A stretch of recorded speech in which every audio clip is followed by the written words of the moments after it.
Welcome to Inside AFIMSC. I'm Veronica Kemeny with AFIMSC PA, and I'm here today with Amy Vandeveer, and she is also from the Air Force Civil Engineer Center. She is the Air Force's installation planning subject matter expert. Did I get that right? Yes, ma'am. Welcome. So let's tell our listeners a little bit about your background. I see that you're actually an architect. Yes, I was trained as an architect. I went to architecture school, and I actually did that for the Air Force as a project manager, architectural project manager for several years before I switched over to do planning, which I've done for many years at this point. So installation planning, where we do the long-range facility development plans. And you are an Air Force veteran. You served our nation. I did. How many years were you in the Air Force? You were a civil engineer. I was a civil engineer for 7 years. So that's where I started with the project designing. I did, as most Air Force officers, did a variety of things in the first 7 years. And then I separated from the Air Force. I went back to school to learn about planning. And from there, I came back as civil service.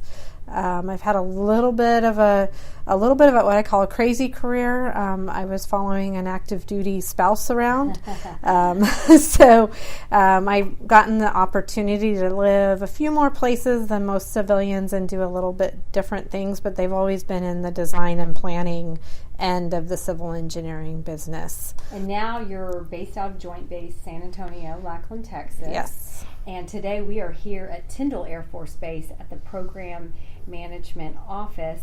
But before we jump to that, what is your normal day-to-day job? So normally, as the subject matter expert for installation planning, I ensure that all of our installation planners across the Air Force, most installations have at least one, so there's about 100, mostly civilian planners. I make sure that they have the tools and training that they need to do their jobs. So I do some with some of the formal training events, work with AFIT for school, do several conferences a year, work on policy guidance and updates, work on several IT type systems, but I also support our planning professionals that are at AFIMSC and AFCEC who help support the bases. So recently, with the reorganizations we've had from the MAGCOMs and AFCEC and AFIMSC standing up, we've taken a very active role in making sure that our planners have the reach-back support that they need for a wide variety of issues, everything from interpreting policy to helping get the right policy in the right place. You're busy. And I read your bio, and it says you oversee 75 locations, so you are working with people across the globe. Yep. So it's a lot of fun, actually, and I get to spend a lot of time working issues for all of our base planners is essentially what I do. So our 75 locations are our 75 main operating bases for the active Air Force. I actually have counterparts in the reserves and Air National Guard that do basically the same thing for the reserve and guard bases. But we all work with Headquarters Air Force to make sure that we're getting policy that makes sense, is it enabling rather than hurting, and in professional development for all of our planners, making sure that they have, like I said, the tools that they need to do their job on a day-to-day basis. So it is a variety of different activities. Sometimes we get to go to bases and actually help them. And we usually, all of the planners on the staff do that a couple of times a year, not usually to the extent that we've been helping out at Tyndall. But we do. And that leads up to you are here at Tyndall Air Force Base. Again, we're at the Program Management Office. You've been flying back and forth from Texas, helping with the rebuild, and it's a $3 billion rebuild. So tell our listeners what you've been busy doing. Yeah, thanks, Veronica. It's been an interesting adventure. So I think, as most people who are listening to this probably know, in October of 2018, Tyndall Air Force Base was hit with a almost Category 5 hurricane. Every building on base sustained some type of damage. Early on, there was a fairly robust team of engineers assessing the damage. They determined that there probably was about 200 buildings that would need to be replaced, about 200 buildings that could be repaired. There's still about 80 buildings that we hope we can repair, but we may not be able to. So that process is still ongoing. But where I come in is that as we look at what needed to be replaced, we started looking at how do we reorganize the base to make it, so the facilities on the base, to make it more efficient, better use of the land, easier for people. I've attended a couple of your events. They're actually called a charrette. Yes. That's a new word for a non-engineer. Yep. And you've had a flight line charrette workshop, and you've had... we did one for the support district. Yep. And then we did a smaller scale one.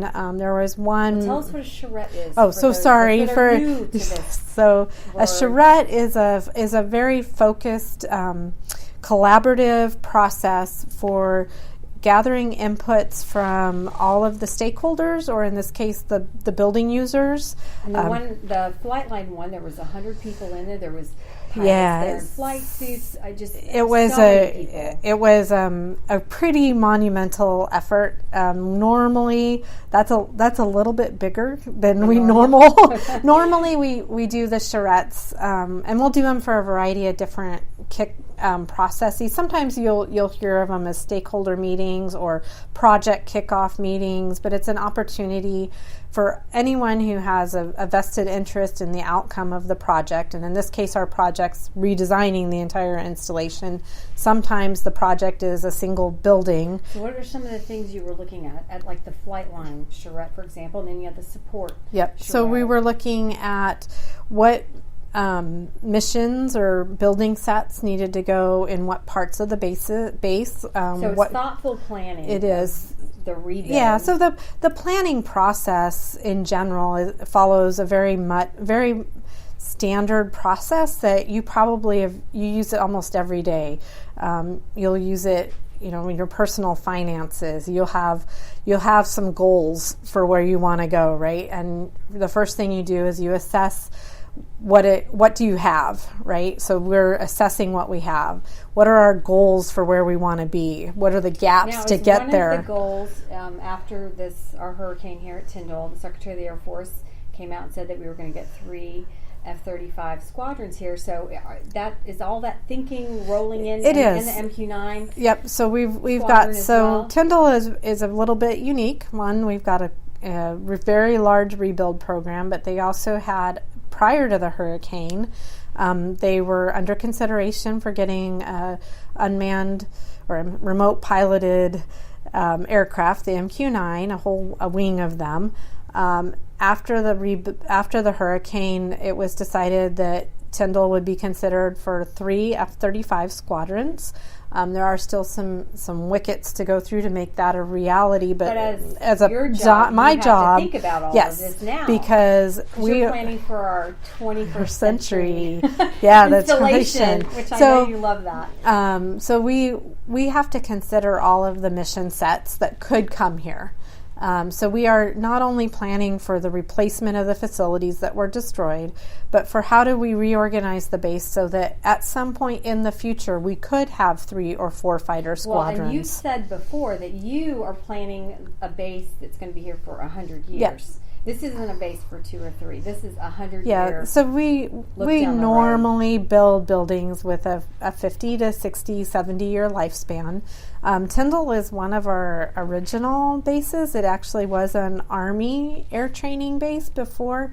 It was an Air Force base, and it's had some sort of training mission here. Well, they say Clark Gable came and attended the so there's some pretty good there's some pretty good history here. But as a result, we had a lot of buildings that were in the 60, 70, 50-year range, and they just didn't do well in the hurricane. Okay. So as we look to the future, we know that hurricanes there'll probably be another hurricane in the next 50 years. So how do we build the buildings back that are efficient for missions today, will withstand another hurricane if it were to come? Hopefully not at this level of destruction, but I mean, it is the Gulf Coast. There are some assets associated with the Gulf Coast in terms of range space that make Tyndall a very ideal location for a military installation. So we know that ability to train out in the Gulf is one that we'll continue to use. Very unique for Tyndall. It is it's unique for the Air Force. It is one of our only ranges where we can do some of the air-to-air training, the live missile air-to-air training that we were able to do. So we want to make sure that we have that capability into the future. So as we build back, we're looking at building bigger buildings that allow us to have more capacity to grow in the future. We want to make sure that we've organized the flight line so that we can. It's a very very limited amount of land that is not in wetlands or not too close to the ocean. How do we utilize that land to make sure that we're doing the best that we can for the Air Force? I attended your support charrette out brief, and it was real interesting because your kind of multi-use buildings, there's some of that going on too. Yep. So tell us about that. I mean, there's a lot of thinking and thought going into everything that you're doing. So one of the things we look at when we're designing new buildings is how is that building going to be used, not just for one purpose, couple days a week, but how do you use it every day of the week or even during the day and then use it again in the evening for another purpose? So especially as we look at some of our support buildings, we want to make sure that it's almost a 24/7 utilization of the building. How do we make sure that we have the right functions helping the people who work there, but also the airmen who live here?